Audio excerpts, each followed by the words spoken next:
My feet are soaked, I'm freezing, but this is still the best side gig in the world. Spend the day with me as a Doc Dogs admin. The most simple way I can explain what Doc Dogs is it's basically a water sport for dogs. They have events all over the world, so I get to travel to some really cool places that I've never been to before. And most of the events are over the weekend, so I was able to do this when I did have a 9 to 5 because I would fly out on a Friday and then I would get home on a Monday, and I was able to just work from the airport during my 9 to 5 on those days. So sometimes I worked 7 days a week, but honestly, it was worth it because this job is so much fun. As you can see from the clips, most of my time as an admin is spent doing data entry and getting the event ready to run. If the admin isn't there, there is no event. So it's my responsibility to get competitors registered and prepare each competition wave and then print out the paperwork for the judges, the announcer. And then when those competition waves are over, I enter in the scores and then I print out the results. I hand out medals,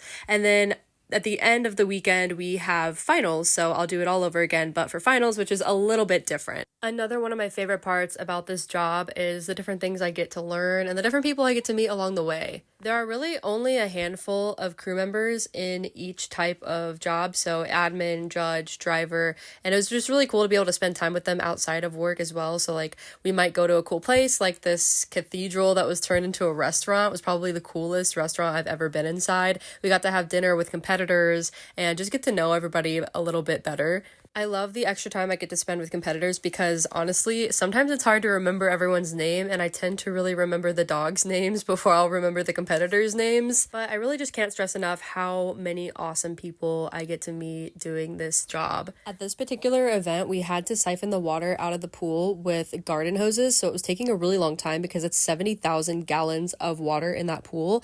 And we actually formed a little bucket brigade, and some of the competitors stayed and helped us do this bucket brigade, like this bucket line. Even some of the other expo people who had a booth at this expo stayed and helped, and it was just super awesome to spend that time with these people and get to know them a little better over some good old-fashioned hard work. My next event is in May in Kentucky, so stay tuned for that.